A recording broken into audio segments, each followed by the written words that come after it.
Now, one of the most fascinating things you talk about is the interconnectedness, unintentional interconnectedness of the Gospels. Explain how that works. This is really interesting. Yeah, let me just toss this out to you guys. Have you guys noticed how your Gospels don't match?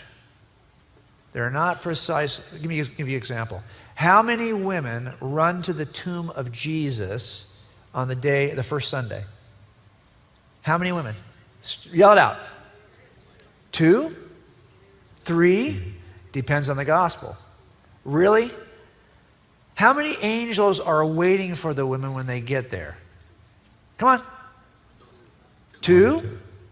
1? It depends on the gospel. Where there's 2, there's always 1. That's true. How about this? How about this, though? Okay, smarty pants. You know, next week he's going to have you'll see a dialogue with Mark Middleburg on the stage, right? He's going to be doing the same thing to Mark he's doing to me now. Anyway, but think about, how about this, though? There's a sign over the cross of Jesus. I think it has 6 words, 5, 6 words. 4 Gospels record that sign. Do any of those Gospels agree with each other about what the sign says? No. And you trust those Gospels. You trust them as reliable eyewitness accounts when they have so many variants and disagreements between the Gospels. I've had professors challenge their students in college. And by the way, if you are in the age of 15 to 30, the culture sees you as low-hanging fruit. They really do, because they know in that age group, about 60 to 70% of you will walk away from the church in those years. Only a third will ever return. We are shrinking as a group, and it's happening in that demographic.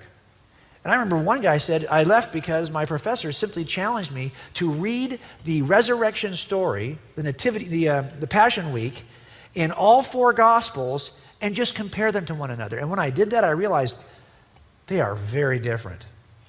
And he walked away. Well, I'm here to tell you something, okay? When I read that for the first time as a skeptic, I was like, wow, I'm starting to think this is actually true information. Because if you've ever worked with witnesses, you know one rule of witnesses.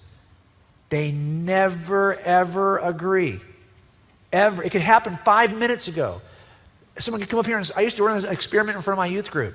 Someone would run up, slap me on the side of the head, and run off the stage. And I would ask everyone on a card, don't talk to each other, just tell me, what did you just see?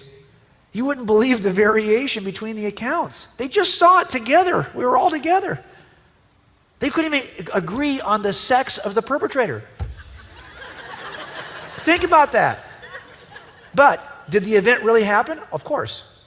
What is my job as a detective is to figure out why you say it one way and he says it another way. So I always say this, if there was a robbery in this room and I wanted to know, what was the guy wearing? You think I'm going to ask him? No way. I'm going to ask her. Because he's going to say, I don't know, like a t-shirt maybe?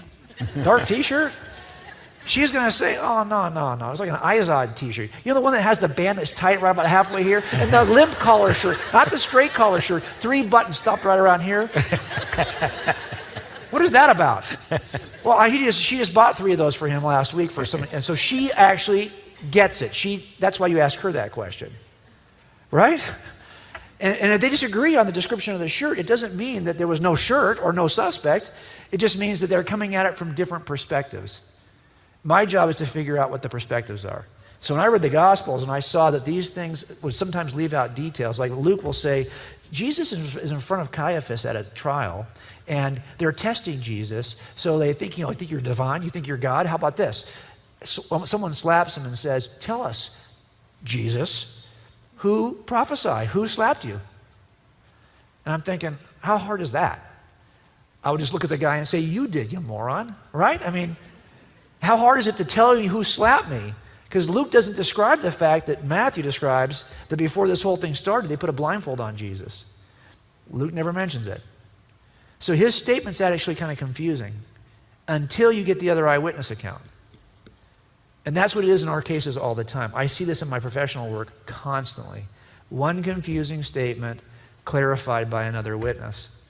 And you see this all the time. And that's a form of corroboration, isn't it? Oh, absolutely. It's just the nature. So what bothered me was I was not a believer, but I was reading the Gospels.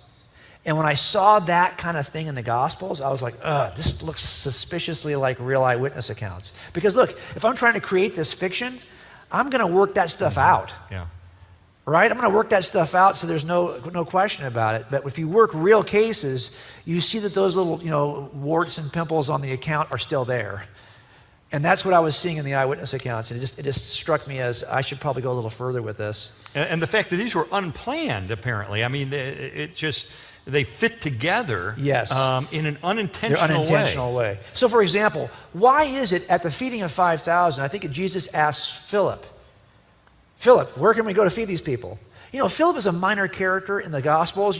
Jesus never asks Philip for anything. He's going to ask Simon, right? He's going to ask somebody. He's not going to, his top three. He's not going to ask Philip. Who the heck is Philip? You never get from that account why it is he would ask Philip until you read the other accounts and realize they're in Bithynia, where Philip was raised. The one person who could actually answer that question would be Philip. But you'd never know from that first account.